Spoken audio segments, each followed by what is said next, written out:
አትጨነቅ። አንተ የሰጠኝ ብቻ ሳይሆን ብዙ ሰው ያበረከተልኝ ስጦታ ጭምር የተዘረፍኩት።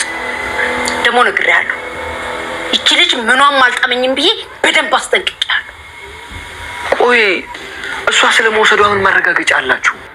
አሁን አባት አለኝ፣ ያውም የምኮራበት። በጣም ደስ ይላል። ታዲያ ለምን መንገድ ላይ ወጣሽ? ናታን በቃ ሌላ ወሬ እናውራ። ወሬን ቀይር። ቤት ያገኛት አጭር ብርሃ ነው ቤት የገባችው። ስለዚህ ከዚህ በኋላ ከዚህ ቤት ማስወጣት ነው ያለብን። ስቢያንቺ ጆሮ ከሰጦች ብዙ ታወሪያለሽ።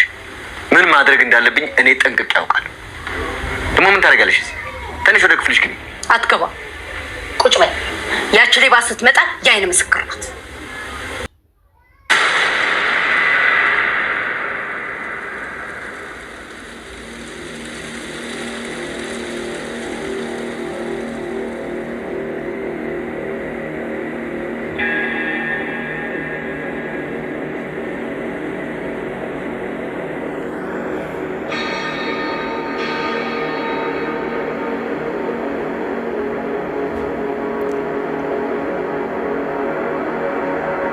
አብጌልና ዳጣ በእጅጉ ተጣሉ።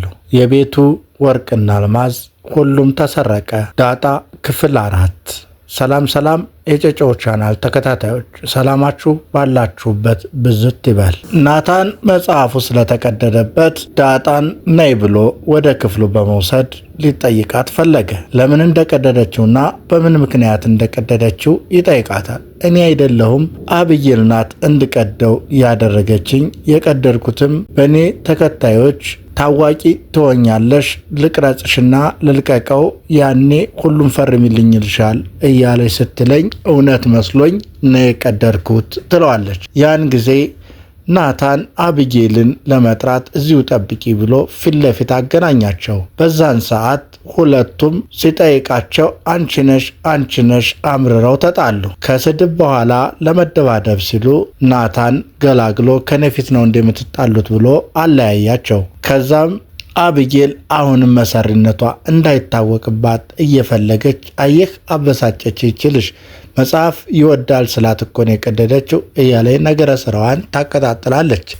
ተንኮሉ የገባው ግን ናታን አንቺ ነሽ አይደል እንዴ ዝም ብለሽ ትቀርጫታለሽ፣ እሷስ ስለማታቅ ልትቀድ ትችላለች ብሎ መሰሪነቷን ያወቀው ናታን እውነቱን ነግሮ አበሳጭቶ ከቤት አስወጣት።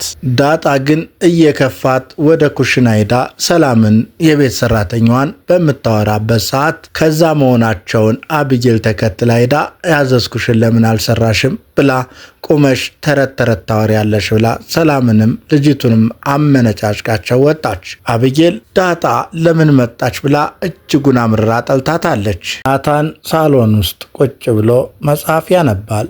ያን ጊዜ መሄጃ ግራ የገባት ዳጣ ከጎኑ ዳ ቁጭ ትላለች። ነገር ግን ሊያወራትና ሊያዋራት አልፈለገም። ዝም ሲላት በመረበሽ መልክ መጽሐፉን ትነካካበታለች። ያኔ ሲቆጣት በቃ ይቅርታ አጥፍቻለሁ፣ መጽሐፉን መቅደዴ ትክክል አልነበረም ብላ ይቅርታ ትጠይቀዋለች። ጥፋትሽን ማመንሽ ጥሩ ነው፣ ግን እቀጣሻለሁ ይላታል። ምንድነው የምትቀጣኝ? እምችለው ከሆነ አለች። መርካቶ ሄደን የቀደርሽውን መጽሐፍ ገዝተን እንመጣለን ይላታል። አብጌል ጣልቃ ገብታ አይ እኔ ነኝ የሚሄደው አብሬህ እንደውም መጽሐፉን እኔ እገዛላለሁ ብዬ የለም ወይ እያለች ተነግረዋለች። እሱ ግን አብጌልን እምቢ ብሎ እሷ ናት እንጂ ባጠፋችሁ የምትቀጣ አንቺ አይደለሽም ብሎ ዳጣ እንድትሄድ ያደርጋታል። ከዛም ልብስ ቀይረው ወደ መርካቶ ይሄዳሉ። በዚህ የተበሳጨችው አብጌል ግን ወደ ዘመዶቿ ክፍል በመግባት አረፍ አለች። ተንኮል እያሰበች ነው። መርቲ የአቶ ደረጀ ባለቤት ናት። እኔ የምልህ ደሬ ከቅርብ ጊዜ ወዲህ በጣም ደስ ብሎሃል፣ ምን የተለየ ነገር ተገኝቶ ነው እላት። ያን ያህል ያስታውቅብኛል እንዴ ይላል አቶ ደረጀ። አዎ ለነገሩ አንቺን የመሰለ ሚስትና እኒህን የመሳሰሉ ልጆች ስላለኝ እንዴት ደስ አይበለኝ እያለ ይላል። አዎ እሱማ ልክ ነው፣ ግን የሰሞኑ በጣም የተለየ ስለሆነ ያን ያህል ያስታውቅብኛል እየተባባሉ እየተሞካካሹ እግዚአብሔርንም ያመሰግኑታል። ከዛም እኔ የምልህ ደሬ አለች አቀጣጥላ ጥያቄዋን። አብጌል እኮ ናታንን በጣም ተወደዋለች፣ ይህን ታውቃለህ ትላለች። በአንቺ ግፊት ቢሆንም አዋውቃለሁ ይላታል። አይ በእኔ ግፊት አይደለም በጣም እሱም ይወዳታል እሷም ትወደዋለች እያሉ አብጌልና ናታን እርስ በርስ እንደሚዋደዱ አድርጋ ለደሬ ትነግረዋለች። ደሬ ግን ሊዋጥለት አልፈለገም። እንዲያውም ወንድ ልጅ ከሚወዳት ሚስቱ ጋር አብሮ መኖር ይችላል፣ ከማይወዳት ጋር ግን በፍጹም በጋብቻ ተሳስሮ ሊኖር አይችልም። ሴት ልጅ ደግሞ በተቃራኒው ከማታፈቅረው ጋር በትዳር ልትኖር ትችላለች እያለ ይላታል። አይ ግን እንደሱ አይደሉም እነዚህ በእኛ ግፊት ካልሆነ ማንከልካ ያላቸው እያለ አቶ ደረጀም ይነግራታል። የሚፈጠረውንም ወደፊት አብረን እናያለን ብለው ወጋቸውን ይጨርሳሉ። ማዘሯም ናታን ጥሩ ልጅ ነው፣ በዚህ ዘመን እንደዚህ አይነት ልጅ ተፈልጎ አይገኝም፣ አብጌልም አድጋለች፣ ስለዚህ እኔም የልጅ ልጅ አምሮኛል፣ ተጋብተው ድርጅቶቻችንም ይመራሉ እያለች የወደፊት ተስፋውን ለአቶ ደረጀ ትነግረዋለች። እሱም የሚፈጠረውን አብረን እናያለን፣ ብቻ በእኛ ግፊት አይሆን በራሳቸው ይሁን ብሎ ወጉን ይጨርሱታል። አብጌልም ወደ እናትና አባቷ ክፍል ገብታ ውሃ ተኝታ ታገኛታለች። እሷን ተነሽ ብላ ከዛ ክፍል አስወጥታ እሷው አረፍ ብላ ተኛች። ከዛ በኋላ የሐሳብ ተንኮሏን አስባ አምሰላስላ የእናቷን ብርና ወርቅ አልማዝ በሙሉ ጥርግርግ አርጋ ከክፍል ሰርቃ ልትወጣ ስትል ውሃ ትደርሳለች። ያን ጊዜ የአንገት ሐብሉ ከኪሷ እየተንዘላዘለ ስታየው ይሄ ምንድን ነው ብላ ቸኩላ ውሃ ለማየት ስትሞክር በጥፊ ትላለች። እናቲቱም ሲላቀሱ ደርሳ ትገላግላለች። እውነታውንና ምስጢሩን ሳታቅ በልጆቹ ለበርካታ ጊዜ በየጊዜውና በየሰዓቱ ታላቅና ታናሽ እየገጠሙ ያስቸግሯት እናት በሱ ተቆጣጣና ተቆላሽታ ተሳድባ ለአይታ ታባርራቸዋለች። አብጌልም መስረቋ ሳይታወቅባት ቀስ ብላ ከዛ ክፍል እንግዲህ አደነጋግራና ውሃንም እንዳታይባት አስቁማ ለጊዜው አመልጣለች። ወርቁን የሰረቀው አሁን ለቤቱ እንቆቅልሽ ሊሆን ነው። በማን እንደምታማሃኝና ማን እንደሰረቀ ገና ወደፊት እዚህ ከዛሬው ዘገባችን የምናየው ይሆናል። እስከ መጨረሻ አብራችሁን ሁኑ። አብጌል የሰረቀችውን ብርና አልማዝ ካሸሸች በኋላ ተረጋግታ ወደ እናቷ ክፍል ተመልሳ ትገባና እናቷ ተኝታ ታገኛታለች። ከዛ በኋላ እስክትነቃ ለመጠበቅ ስትሞክር ማዘሯ ግን ወዲያው ነቅታ ምነው ልጄ ብላ ወሬያቸውን ይቀጥላሉ። አይ ደህና ነኝ እማዬ፣ ፊትሽ ልክ አይደለም እያለቻት ነው። እሷ ግን ወደ አሰበችው ተንኮል ቀስ ያለች መራቻት። እናቴ ዳጣ እኮ መርካቶ ሄዳለች፣ ምን ልትሰራ እንደሆነ አላቅም፣ ይቺ ልጅ እኮ ሌባ ናት፣ ሳያት ሁለ ነገሯ ሌባ ነው እያለች ትናገራለች። እንዴ እኔ እናቴ ምን ላድርግ? ደረጀንም ብነግረው ማንነቷን እንኳን ሊነግረኝ አልቻለም። እኔ ከዚህ ቤት መቼ ቀን እንደመጣችብኝ እያለች ማዘሯም ታማርራለች። ልጅቱ ግን አብጌል የሆነውን ሁሉ እሷ ያደረገችውን ደብቃ ሙሉ በሙሉ ያች ልጅ እንደሰረቀች አድርጋ እና እዚህ ክፍል ገብታ ወጥታለች አይቻታለሁ ብላ አመካኘችባት። ያኔ ማዘሯ ካስቀመጠችበት ብርና ወርቁን ብትፈልግ ሙሉ በሙሉ ታጠዋለች። በጣም ተናዳ ደንግጣ ሁሉንም እኮ ወስደዋለች እያለች ምንም አንድ የተረፈ የለም ትላለች ማዘሯ። ልጅቱም ልክ እንዳላየች እንዳላወቀች ሁና ግን ብሩም ወርቁንም ሁሉንም ነው የሰረቀችው እያለች እንዳዲስ ትጠይቃለች። ምንም የቀረን እኮ ነገር የለም ትላለች። ይሄው ይቺ ልጅ እኮ ሌባ ናት ብያችሁ ነበረ እያለች ለእናቷ ታቀሳስራለች። ማዘሯም ሳታመልጥ ቶሎ እንናገርና ለደረጀ ልንገረው በማለት ለመናገር ትጣደፋለች። አይ እናቴ ትመጣለች እኮ ምንም አልታወቀብኝም ብላ ትመጣለች እኮ እያለች እንደምትመጣ እርግጠኛ ሆና ለእናቷ ይሄን ሁሉ ንብረት ዘርፋ እንዴት ነው የምትመጣው ትላለች ማዘሯ። ልጅቷ ግን እንዳልሰረቀች እንዳልነካች ህሌናዋ ስለሚያቅ እና ምንም ፈርታ እንደማትቀር ስለምታቅ ትመጣለች አይታወቅብኝም ብላ ነው የምታስበው እያለች ትናገራለች። እናቲቱ ደግሞ ይህን ሁሉ የዘረፈ ሰው እዚህ አይመጣም ብላ ሰግታ ያዙኝ ልቀቁኝ እያለች ነው። ከዛም ተሰብስበው እሷን እየጠበቁ ቁጭ ባሉበት ደረጀ ሰምቶ ወደ ቤት መጣ።